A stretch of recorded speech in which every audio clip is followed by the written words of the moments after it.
All right, true believers. This is your host, John Krupa. This is the Freedom to Draw Unsolved Mysteries. And we are going to pass the mic today to Dave PAULIDES with the Can-Am Missing Connection. He's going to tell us a little bit about real news, what's really going on in America today. So without further ado, let's get you right into Mr. Dave PAULIDES. Of missing 411, and I do have some very interesting news to talk to you about. And now, if you're getting tired of watching the fish jump, let me know and I'll change it. But I just love these segments, and when the fish are jumping like this, it just makes my day to see it.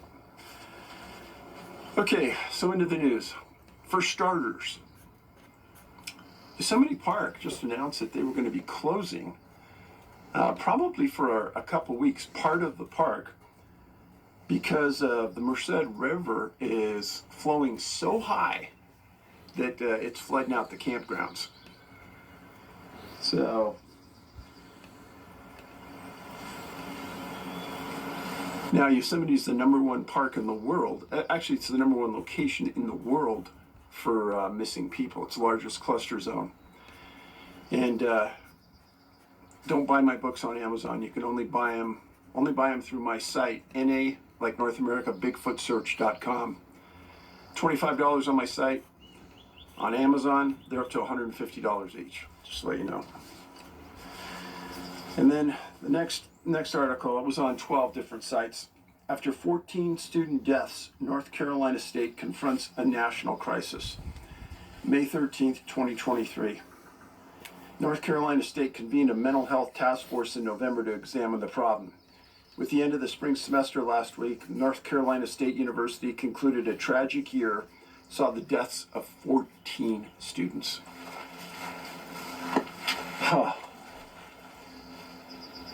Makes me so mad. Makes me so angry.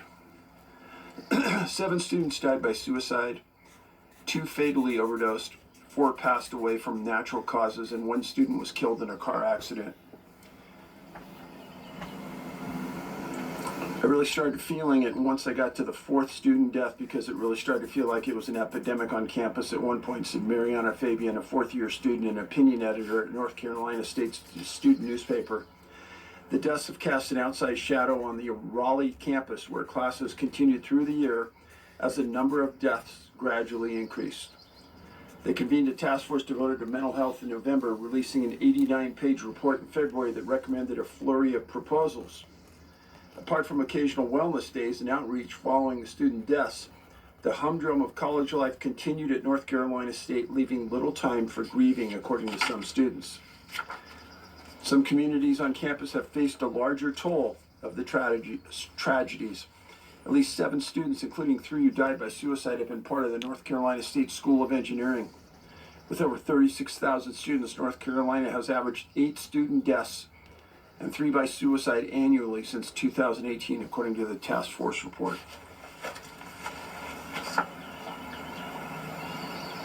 What has just destroyed me as a dad, destroyed me as a person. This was an eye-opener. When Ben was going to USC Film School,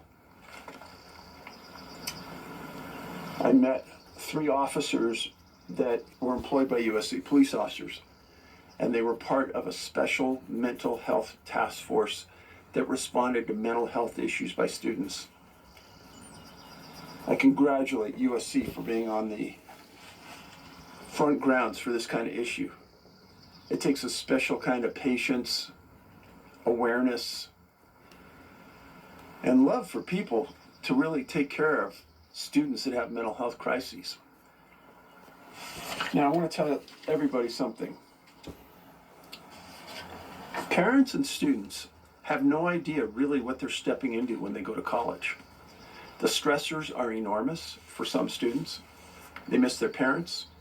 A lot of students are intimidated. Many students are pushed into areas that their parents would never think that they were going to go to, meaning drugs, alcohol, all these things that are negative. This is happening in a majority of colleges across the U.S., but they aren't releasing the data and you don't know about it. And this is horrendous. Parents and students, when you're looking to enroll at a university, you need to ask for the statistics. And you need to have that open conversation with your young person about mental health. Are you okay? Do you have some issues we need to talk about? Have you ever thought about suicide? You know you can call me anytime and I will be here for you. I'll drop everything in the world and be here. Those are the kind of conversations you need to have. Nothing's off limits. Don't put up barriers. Be open. It may be uncomfortable for you, but it may save your young person's life.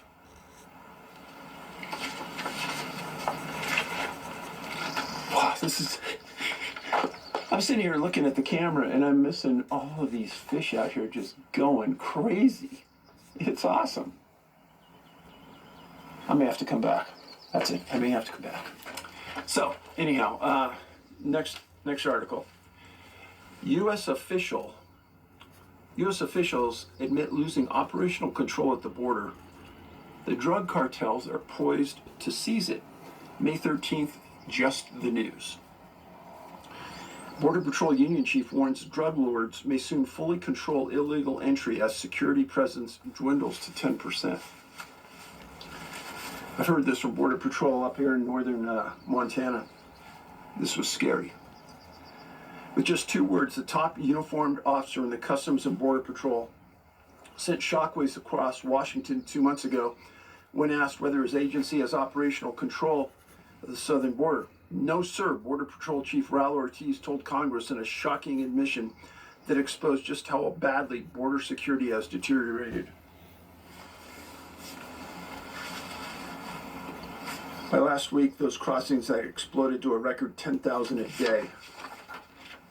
It's horrendous. Officials say illegal crossing will soon shoot up to 11 to 16,000. There's 80,000 right now as we speak in Panama that are moving north. Judge says that the crisis will emerge.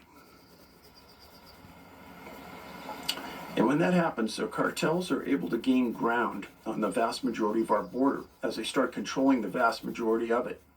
Once those numbers go up high, we're only going to have 10% of our Border Patrol agents actively patrolling. And therein is the key. Folks, I want you to understand something. I'm not trying to scare anybody. I'm trying to make you aware of what is a national crisis, a huge humanitarian issue that Biden's party likes to make a big deal about it when they're not in power. But when they are in power, they don't even want to talk about this. And why don't they want to talk about it? It's pretty easy. Because thousands of people, 85,000 young children have been lost by this administration after they've come across the border. They do not know where they are. Well, on the worst case scenario, they're being used for things that I don't even want to discuss. But who's to say that the people they're with are good people?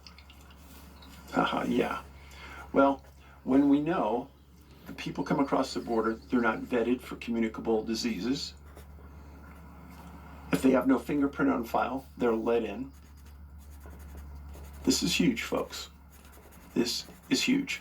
Just earlier this week, the FBI acknowledged that the Border Patrol in San Diego caught someone that's on the terror watch list, trying to cross the border illegally. Well, why is that important? Because that's one out of probably hundreds that have gotten across and we don't know about.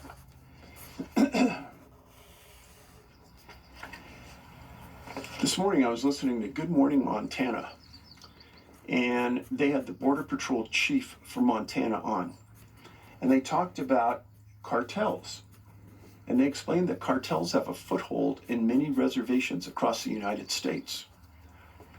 Well, just like Raul Ortiz was saying, the Border Patrol is going to have operational control of the border on both sides because we don't have the manpower to cover it, because we're babysitting these thousands of immigrants that have come across. Now, why does that concern me? Well, when you have a border that's unprotected, folks, the cartel knows. They have drones up, they're watching. And when the drones are up and they're watching and they see that an area is open, that's when they send through the worst of the worst. The terrorists, drug smugglers, murderers. That's right. I'm not lying about this. This is coming straight from Border Patrol. Another thing we got a hawk flying over looking for some food here. See if we see anything interesting.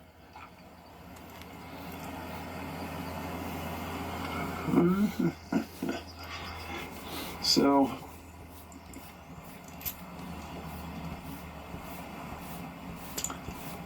I get distracted just standing here watching. Honestly, I could sit here they have some benches here. I could sit here by this bench and just watch this all day as it plays out. I know I'm blessed to live here. I feel very, very fortunate. Next article. Washington Examiner, May 10th, 2023. Biden investigation. FBI fails to comply with subpoena for criminal scheme document. The FBI refused to hand over a bureau form allegedly describing a criminal scheme involving the vice president and an unnamed foreign national. James Comer reported that he issued a subpoena with a Wednesday noon deadline. FBI failed to comply. So Comer is the chairman of the House Oversight Committee. He has oversight responsibility and legal duty to look into the FBI. The FBI has just thrown it in his face and said no. In this article, it says it's clear the FBI response that the unclassified record for the Oversight Committee subpoenaed exists, but they are refusing to provide it to the committee, Comer told the Washington Examiner. We've asked the FBI not only to provide the record, but also to inform what it did to investigate the allegations. They failed to do both.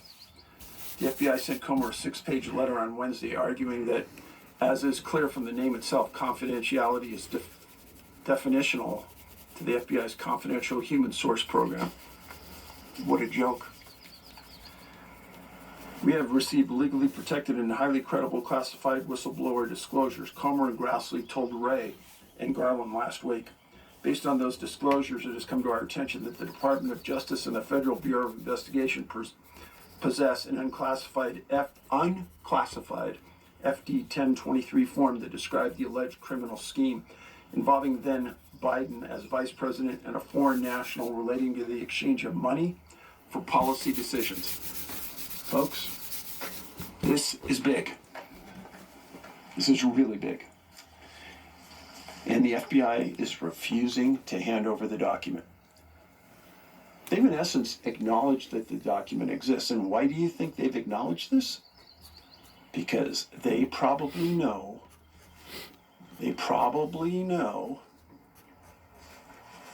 that the committee already has it.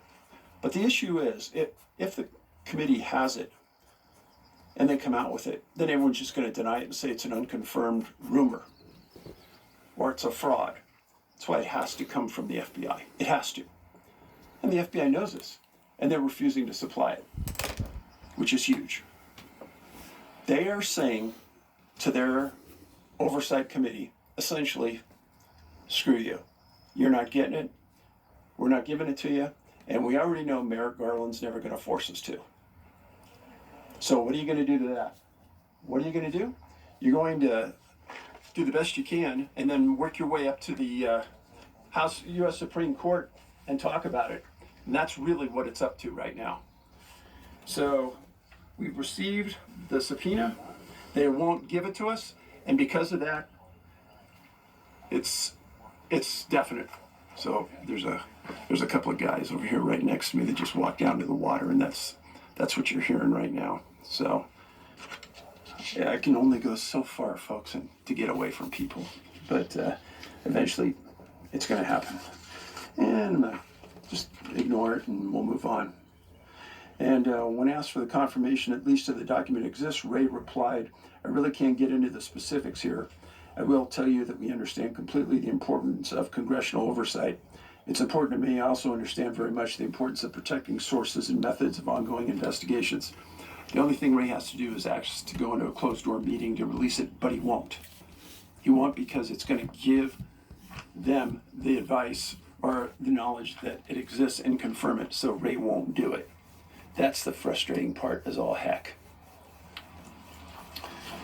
So our rules of law establish that the Oversight Committee has a legal right to investigate the FBI. That's the important part of this. Once we have a three-letter agency dictating an elected Oversight Committee that they will not turn over a document, we lost control of our government. Next step, Congress needs to start defunding the FBI. I think it's pretty obvious, folks. There's no other way to get around this. They've lost control, and the FBI does not care what Congress thinks, because they don't want oversight. They want unlimited use and freedom without having anyone question them. Where are the journalists? Where's their interest? This is horrible. Journalists are worthless. Those people that sit in the White House briefing, they're worthless. All right, next article, Washington Times, May 14th, 2023. Homeless veterans booted from New York hotels to make room for migrants. Homeless veterans booted from New York hotels. Nearly 24, this was on 30 different sites. Nearly 24 homeless veterans living in New York hotels had their stays cut short in order to make room for migrants arriving in the U.S. southern border, according to a nonprofit. An executive at the Urich Israel Tony Foundation said the upstate New York hotels informed the veterans last week that their bookings were being ended and they would have to find new lodging, the New York Post reported Friday. And why would they do that? They would do that because our government is paying more for the rooms and the hotels are in for a profit, so they kick out the veterans. Pretty disgusting. Pretty disgusting. So people who don't live here, who don't have a stake in the country, who have done nothing to preserve the country's integrity, who violated laws to get here, are taking over the rooms of the veterans. Now, here's another interesting bit. They had to violate the laws in order to get here. They had to violate the laws in order to get here. And so in my world, they're criminals. And because of that, we're still bending over and we're giving them the rooms instead of the veterans. It's pretty disgusting. Next one, News Nature, May 8th, 2023. And this is a big one. NIH reinstates grant for controversial research. Now, this one came out of the U.S. National Institute of Health. And what they did was they reinstated a grant to a lab in China, the Wuhan Institute of Virology in China. Now, that grant was disallowed 2 years ago. And just before Biden came into office, Trump said, no, we're not giving money to the Wuhan lab in China. And now, all of a sudden, it's changed. And what happened was the NIH terminated Evo Health's grant. Its goal was to study how coronaviruses such as SARS-CoV-2 jump from bats to humans. A few months later, the NIH reinstated and immediately suspended the award. Folks, what in the heck is going on here? Why are we giving money to a Chinese lab? You mean there's no other lab in the world that we can work with? And then my question is, there's suspicions that the coronavirus came from this lab. Why are we doing this? It's complete insanity. And does this involve gain of function? I don't know. Rebel News, May 4th, 2023. Exclusive. Doc shows CBC president pushed Twitter to censor its critics. Pay attention, Canada. This one's for you. Not only is the CBC a governmental propaganda outlet, it wanted Twitter to bow to its definition of misinformation, explains Ezra Levant. Yesterday marked World Press Freedom Day, a day that should serve as a reminder that censorship continues to plague Canadian society. Just last week, the Senate passed Prime Minister Justin Trudeau's Internet Censorship Bill C-11, now officially known as the Online Streaming Act. With this as the backdrop, Rebel News boss Ezra Levant unveiled exclusive access to information documents on last night's episode, The Ezra Levant Show. These documents revealed that senior executives at CBC, including its president, Catherine Tate, engaged in a campaign of pressuring Twitter into censoring its critics. After a meeting was held between Twitter and CBC to discuss these issues, Tate sent a letter to then Twitter CEO Jack Dorsey demanding a personal meeting. Oh, jeez. My Canadian brothers, friends, sisters, cousins, love you guys. But you know what? You got problems as big as ours. Your government, CBC, is trying to censor what you hear. And anyone who has anything negative to say about Canada, about the news, they don't want you to hear it.